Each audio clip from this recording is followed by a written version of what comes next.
Hello friends, welcome to our JEE multiverse channel. आज हम motional EMF में जब कंडक्टर रोटेट कर रहा होगा तो उसमें क्या इंड्यूस्ड ईएमएफ होगा उसको देखेंगे। अगर आपने हमारे चैनल को अभी तक सब्सक्राइब नहीं किया है तो जरूर सब्सक्राइब कर लें। आइए इसको पढ़ते हैं आगे। तो हम अब सबसे पहले बेसिक से शुरुआत करेंगे। मान लो अपना एक लेंथ एल का रॉड है, ठीक है। ये सर्कल में रोटेट कर रहा है जिसकी एंगुलर वेलोसिटी कांस्टेंट है और वो ओमेगा दे रखी है, और मान लो मैग्नेटिक फील्ड ऊपर की तरफ है। आज वो पिछला वो कैपेसिटर वाला क्वेश्चन हमने लास्ट लेक्चर में जो होमवर्क में दिया था उसमें मैग्नेटिक फील्ड को हम बाहर की तरफ बी मान लेना, उसके बाद में आंसर निकालना, ठीक है। तो ये अपना जो तो इसमें क्या है, ये मैग्नेटिक फील्ड बी हमें कांस्टेंट और यूनिफॉर्म दे रखी है बाहर की तरफ इस सर्कुलर रीजन में, और इसका लेंथ एल है और ये ओमेगा से रोटेट कर रहा है। तो इसके बेसिकली ये जो ए पॉइंट है और ये बी पॉइंट के बीच में इंड्यूस्ड ईएमएफ कितना होगा। तो सबसे पहले तो हम ये निकाल लेते कि कौन हायर पोटेंशियल पे होगा। अब देखो ये जो वेलोसिटी होगी रॉड पे वो कुछ इस डायरेक्शन में होगी, यहाँ वेलोसिटी अलग अलग होगी, यहाँ पे बढ़ेगी, यहाँ पे भी और बढ़ जाएगी, यहाँ पे और बढ़ जाएगी, लेकिन बेसिकली डायरेक्शन तो यही होगी। और अगर हम वी क्रॉस बी हर एक एलिमेंट से निकाले वी क्रॉस बी तो वो अंदर की तरफ नहीं बाहर की तरफ ही आएगा, इस तरफ ही आएगा। तो बी हायर पोटेंशियल पे होगा इस केस में अगर मैग्नेटिक फील्ड बाहर की तरफ है तो। और अब हम मैग्नीट्यूड निकालते हैं कितना होगा ए और बी के बीच में पोटेंशियल डिफरेंस, ठीक है। तो ये निकालना है। तो ये omega say about A rotate हो रहा है, तो अब ये ए पॉइंट है। अब देखो मैक्स डिस्टेंस पे जाते हैं और एक डीएक्स फील्ड का एलिमेंट लेते हैं। अब देखो इसमें वेलोसिटी वेरिएबल है तो हम सीधा बीवीएल लगा नहीं सकते, तो हम बहुत छोटा सा एलिमेंट लेंगे तो उसके अक्रॉस तो जो वेलोसिटी होगी तो ऑलमोस्ट कॉन्स्टेंट ही रही होगी, क्योंकि एलिमेंट है तो उसकी लेंथ तो बहुत छोटी होगी। तो ये डीएक्स लेंथ में कुछ वेलोसिटी पे फर्क नहीं पड़ने वाला है, तो इसकी जो वेलोसिटी होगी वी वो ओमेगा एक्स के बराबर होगी। तो ये जो छोटे से एलिमेंट के अक्रॉस जो छोटा सा इंड्यूस्ड ईएमएफ होगा डीई जो होगा हमारे क्या पास, वो क्या होगा, बीवीएल वाला फॉर्मूला आप इसमें लगा सकते हो क्योंकि वेलोसिटी कांस्टेंट है। तो बी वेलोसिटी क्या है ओमेगा एक्स, लेंथ क्या है डी एक्स, इंटीग्रेट कर दो जीरो से आर, अगर जीरो से एल कर दो अगर लेंथ एल है, तो जो इंड्यूस्ड ईएमएफ आएगा बेसिकली स्मॉल ही यूज़ करना चाहिए क्योंकि कैपिटल ही तो इलेक्ट्रिक फील्ड के लिए भी होता है, इसलिए तो ये half B omega l square आएगा इंटीग्रेट करने पे। तो ये बहुत इंपॉर्टेंट एक्सप्रेशन है, इसको हमें याद रखना है। जैसा जितना इंपॉर्टेंट बी वी एल है इतना इंपॉर्टेंट ये भी एक्सप्रेशन है। तो इसमें भी बहुत सारे तरह तरह के क्वेश्चन बन सकते हैं, जैसे कि मान लो देखो इसको मिटा देते हैं पहले, बाद में एक क्वेश्चन को देखते हैं। ये भी बहुत आसान सा क्वेश्चन है।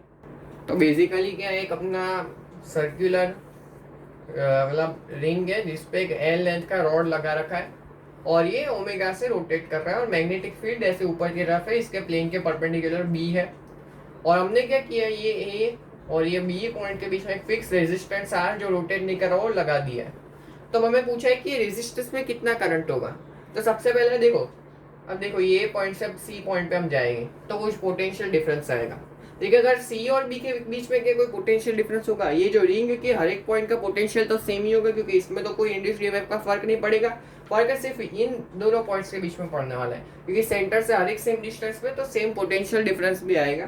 तो जो सी और बी का पोटेंशियल है वो सेम ही है। तो अगर हम ए और सी का पोटेंशियल डिफरेंस निकाल ले तो हम बी और ए और बी का भी पोटेंशियल डिफरेंस उतना ही आएगा।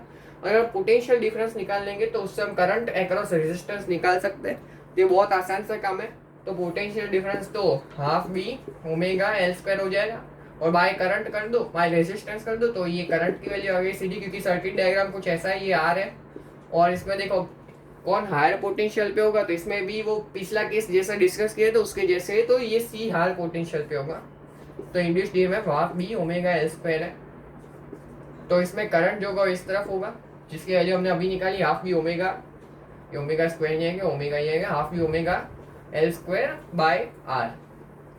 तो ये बहुत बेसिक सा क्वेश्चन था, ठीक है। और कुछ इलस्ट्रेशन देखते हैं जिससे हमें जल्दी समझ में आ जाए। हाँ तो और एक देखो एक बेसिक सा क्वेश्चन देखते हैं। ये अपना अब इस केस में अब ये डिस्क है हमारा, ये डिस्क है जो पूरा यूनिफॉर्म डिस्ट्रीब्यूटेड है मास से, और देखो ये पूरा डिस्क ही है और इसको हम ओमेगा से रोटेट कर रहे हैं। मैग्नेटिक फील्ड वापस से अंदर मान लेते हैं इस केस में। तो इसमें पोटेंशियल डिफरेंस बिटवीन ये सरकमफेरेंस और ये सेंटर के बीच में पोटेंशियल डिफरेंस क्या होगा। तो इसमें देखो बहुत सारी एलिमेंटल रॉड्स है वो रोटेट कर रही है, तो हम कोई भी एक एलिमेंटल रॉड लिख लेते हैं क्योंकि हर एक रॉड के कोरस्पॉन्डिंग सेम पोटेंशियल डिफरेंस आएगा और सेम ए और बी का पोटेंशियल आने वाले हैं। तो हम यही काम करते हैं इसमें।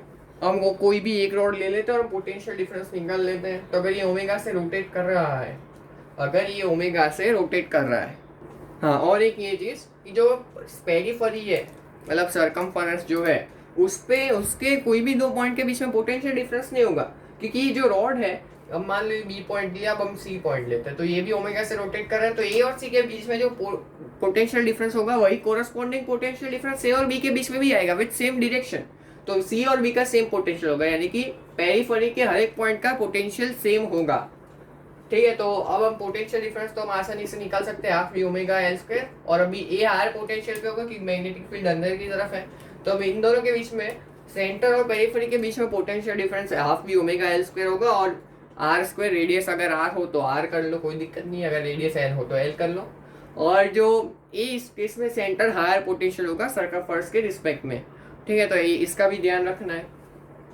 तो और एक अभी जो हमने डिस्कस किया उसी के बेस पे क्वेश्चन करते हैं। मान लो एक सिलेंडर है, अपना सिलेंडर है जिसकी रेडियस आर है और ऊपर की तरफ मैग्नेटिक फील्ड बी है, और हमने यहाँ पे एक ऐसा रेजिस्टेंस, मतलब ऐसा, रुको रुको रुको, ऐसा एक रेजिस्टेंस हमने लगा दिया है, कनेक्ट कर दिया है ये दोनों पॉइंट्स के बीच में।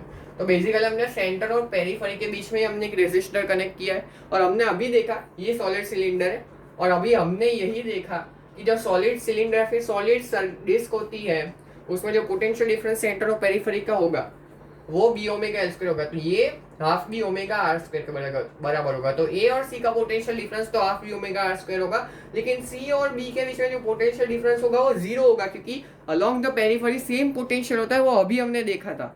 तो इससे हम आसानी से इसमें जो रेजिस्टेंस के थ्रू करंट होगा वो आसानी से निकाल सकते हैं। तो ये भी बहुत आसान सा क्वेश्चन हो गया। हाँ, आप खास बात है, थोड़ा कंसेप्ट बेस इलस्ट्रेशन करते हैं। देखो, हमने यहाँ से ओ है, ये सेंटर है, जिससे हमने एक सेमी सर्कुलर आर्क लगा रखा है, मतलब एक बेसिकली आर्क लगा रखा है हमने।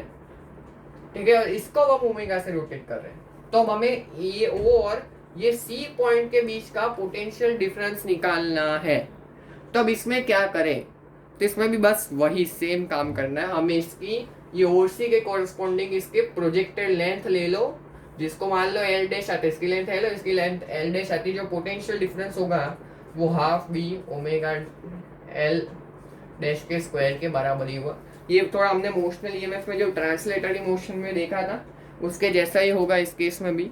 तो इसके बेस पे और एक छोटा सा क्वेश्चन कर लेते हैं। देखो, अब क्या थोड़ा कोनिकल पेंडुलम जैसा कुछ है, अभी देखते हैं। कोनिकल पेंडुलम तो नहीं, लेकिन उसके जैसा कुछ मोशन है।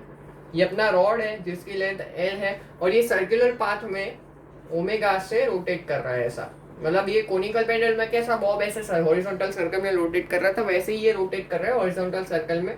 तो हमें ओ और ये पी के बीच में पोटेंशियल डिफरेंस पूछा है। ये एंगल जो है ये थीटा के बराबर है। तो बस जो अभी हमने कंसेप्ट पढ़ा था वही कंसेप्ट लगाना है।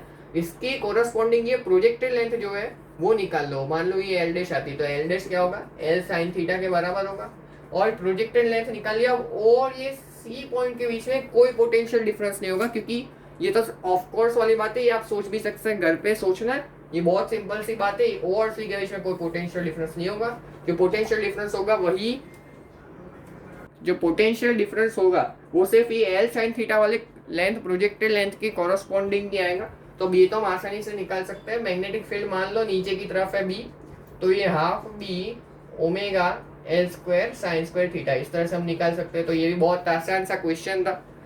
तो ये रोटेशन वाला कंसेप्ट अभी खत्म होता है, इसके कोई भी क्वेश्चन आते हैं तो हम इसको आसानी से कर पाएंगे।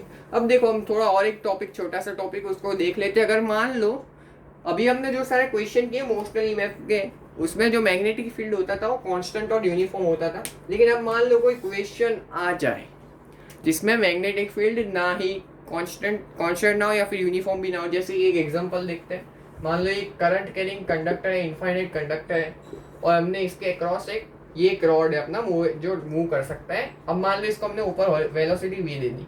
अब देखो, इसमें मैग्नेटिक फील्ड जो होगा वो कांस्टेंट विद टाइम तो होगा, लेकिन यूनिफॉर्म नहीं होगा, क्योंकि इस पॉइंट पे मैग्नेटिक फील्ड अलग आएगी, इस पॉइंट में मैग्नेटिक फील्ड अलग आएगी, इस पॉइंट में मैग्नेटिक फील्ड अलग आएगी, तो अलग अलग मैग्नेटिक फील्ड आएगी। तो हमें इसमें क्या करना होगा, इसमें एल्गोरिथम जो होगा बस बेसिक इंटीग्रेशन करना होगा। अब मान लो हम एक्स डिस्टेंस में दिख रहा है, अभी इसको डिस्टेंस ए मान लो और ये डिस्टेंस बी मान लो। ठीक है, तो अब एक्स डिस्टेंस में एक dx एलिमेंट लेते हैं।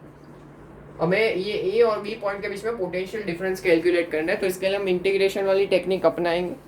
तो हम क्या करते हैं, एक मतलब देखो, एक एक्स एलिमेंट, एक्स डिस्टेंस में एक डी एक्स एलिमेंट क्या लेते हैं, डी एक्स लेंथ का एलिमेंट लेते हैं। तो जो डी एक्स एलिमेंट लेंथ का एलिमेंट है उसकी वेलोसिटी भी वी होगी, हर एक पॉइंट की वेलोसिटी वी है। ठीक है, इसमें कोई रोटेशन वाला कंसेप्ट नहीं है, अभी हमें दे रखा है, ट्रांसलेशन ही कर रहा अपने अभी। तो डी एक्स की वेलोसिटी वी है और लेंथ डी एक्स है, और मैग्नेटिक फील्ड मान लो, मैग्नेटिक फील्ड मानना नहीं है, अब ये मैग्नेटिक फील्ड जो होगा वो infinite carrying current carrying conductor की वजह से ही होगा। तो अब इस तरफ मैग्नेटिक फील्ड अंदर की तरफ होगा, तो हायर पोटेंशियल पे कौन होगा, ये वाला पॉइंट, यानी कि हम साफ साफ देख सकते हैं कि जो ए आएगा वही हायर पोटेंशियल पे आएगा। अब इसके अक्रॉस हम पोटेंशियल डिफरेंस निकालते हैं। तो बी क्या आएगा एक्स डिस्टेंस में, mu naught I by 2 pi x, infinite carrying current carrying conductor की वजह से यही फॉर्मूला है मैग्नेटिक फील्ड का। तो जो डी फाई आएगा, नहीं डी फाई क्या, डी ई, वो बी वी डी एक्स होगा। तो mu naught I by 2 pi x into v into d x, बस इसको इंटीग्रेट कर दो ए से वी तक, तो हमारे पास आ जाएगा mu naught I V by 2 pi L N B by A. तो ऐसे क्वेश्चंस को तो हम आसानी से कर सकते हैं।